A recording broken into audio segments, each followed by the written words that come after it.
We're back. This is Where You Live with Gene and Tony, and we're broadcasting from the Concierge Landscape Studios. We're brought to you by Extreme Exteriors. Let's hear from the Community Associations Institute. The CAI Minute is brought to you by Start to Finish Maintenance Contractors. Start to Finish provides 24-hour service for all of your home and business maintenance needs. Call Start to Finish at 952-259-1219 for your home, for your business, for your peace of mind. Are you a member of the Community Associations Institute? For nearly 40 years, CAI has provided education and resources to volunteer homeowners who govern community associations and the professionals who support them. Visit caionline.org to learn more. The address again is caionline.org. CAI helps community associations board members by providing online resources, in-person training, and hard copy publications written by association management experts. CAI offers community managers professional development, networking opportunities, and a certification program that is established as the industry standard nationwide. Minnesota has its own chapter of the Community Associations Institute to bring resources and tools from community associations around the country right to your home. Visit www.cai-mn.com to learn more and become a member of CAI today.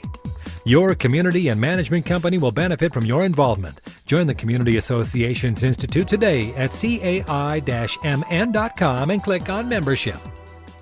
So, Gene, what's our last story today? Well, before we get to that, just want to give one more time now a shout out to the winner for the month of October for the Marge Peterson Memorial Scholarship that's offered by Community Associations Institute for the month of October. It's Joyce Raschke, president of the Spinnaker Cove Club Homes number 2. And so congratulations. I'm sure she's gotten that information now. Yep. And for another 10 months now, CAI is going to allow us right here on Where You Live to every month offer one free membership. Mm-hmm. CAI is a great organization. The tools, the resources that are involved, the seminars on that just gives you all the tools that you need to be a great homeowner association president, a board member, how to have good governance, just good policies, best practices. It's a great organization. It is. And just before we get into our last segment too, with this whole thing with the city of Farmington, it's going, the one thing that could be tough for some associations is, you mentioned with that one association, the difference was what, $414 a year. But with this new bill now, it was going to be... they currently pay $414 for the year. And now it's going to be $3,700. Their common area electricity with this extra surcharge. Yeah. My thinking is for some homeowner associations, the difficulty might be if the association is already strapped. Right. And the board only has approval for being able to have the dues raised a certain percentage without getting homeowner approval. That's right. You could be in a tough situation. Well, right now there's no time to get. There's very little time to get homeowner approval for an increase beyond your limit.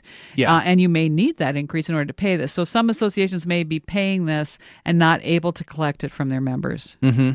Right. Yeah. There is. So that could be the only thing that could be tough. But if this is affecting you in an HOA in Farmington, you may want to, if you're a board member or a homeowner, give some understanding if some last-minute changes need to take place in your budget. I was thinking it would be easier on the association and on the owners even if they put this $6.90 charge on each individual unit's electric bill. Yeah. I think it would be easier to understand. Yeah. Well, let's talk about our last story here. Folks, this is from the Sun News in Myrtle Beach, South Carolina. It says a circuit court judge is expected to rule soon on whether a woman will stand trial because a Facebook comment she made about the president of her homeowners association. The president of the Pines of St. James Homeowners Association is suing a homeowner because she posted a link to this president's criminal charge on her Facebook page. Apparently, she posted a link because the president had been charged with a misdemeanor check fraud in 1999. So we're talking over a decade ago.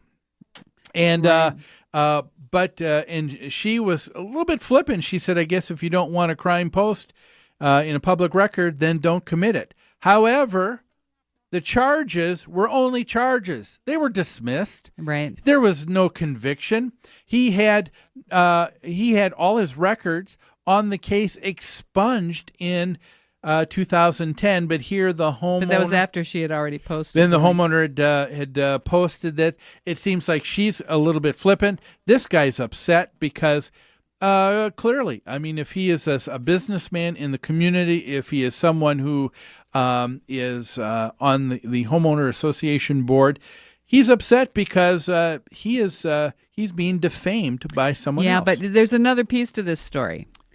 The whole thing was spurred by a dispute within the homeowners association. The reason she was even found out about this link was because she was Googling the board president's name because she was in a dispute with him. It says he was planning to sue some residents, or he made a threat to sue some residents. So she went on the internet, she Googled his name, and she came up with this link. So to me, there's a little more. There was some hostilities and some conflict going on. Yes, the bottom line here is people, I think, today are just a little bit too quick to just accept whatever they get on the internet. Well, they're just so quick to spread things all over the internet. Now we go through great lengths each and every week to come up with stories, and these are all that we find on the internet. That's true. But how many times? And it was, and today's no exception. We report a story only to have someone who's involved with it, as we had earlier with Sean Murphy, who is a board member. Or even Harvella Jones. Jones. And you get a different side than what is being because stated. That's a good point. Even a news institution can't give you the whole story and can't give you all sides to the whole story, or they choose not to. So, man, you can't believe everything you read. But in this particular case, when you're talking about someone's character, I think, folks, you got to be careful. This sounded like a personal attack. It really did. You can't just go out there and just state that. Facebook is not like a private diary. That's right. Here's the other thing. Or even like a private conversation with your neighbor. Yeah. It's not like that at all. Or what you call friends. On Facebook, they say, do you want to friend someone? Yeah. All that means is you're giving someone permission to be linked up to your homepage. That's right. When I talked to some of my kids and they said, "Oh, I have 817 friends," and they'll say, "Dad, how many friends do you have?" And I've got 13. But I can tell you this: those 13 are my friends. Gotcha. Versus They're not just 817 people who has no idea. Yeah. You know what I saw on TV yesterday that was interesting? There is a service for sale now that will help protect your reputation online. You can pay them and pay a subscription, and they will keep tabs on the internet. And if your name comes up, apparently they will defend you if your name comes up in a negative way. Yeah. Isn't it something here we're dealing with businesses and services that weren't even in our mind. No, I know. Even in the possible, 10, 15 years ago. I haven't Googled myself online for a while. I wonder what kinds of things are being said about me now that I've been on a radio show for a while. Folks, Google Tony and give us a comment next week to tell us what you find. Just the good stuff. Yeah. But the bottom line here is I think people, you need to be responsible. Yeah. When you get information off of the internet, you want to kind of go through a vetting process. You want to go make sure that the information is reliable, and so is the source. And complete. This woman is going to get sued. Yes, it's completely different. I don't think a person can just say nowadays, "Oh, well, I got this from so-and-so or from another source, therefore I'm absent of any responsibility here. Yeah. I don't think that's the case. Yeah. It's also, to me, it's the difference between the Better Business Bureau and Angie's List. All right. Explain Yeah, that. no, Angie's List, a lot of people go to get information from folks. About and you'll contractors. hear people who will have good and bad to say about a contractor, but that contractor doesn't necessarily have the opportunity to defend themselves. He's not notified of that No. comment. He doesn't get a chance to post a defense That's or why- an answer. That's why I love the Better Business Bureau Yeah. as being so Yeah. much more reliable, because Yeah. they take a case, they'll ask both people to share information. That's right. And that's there for you to take a look at.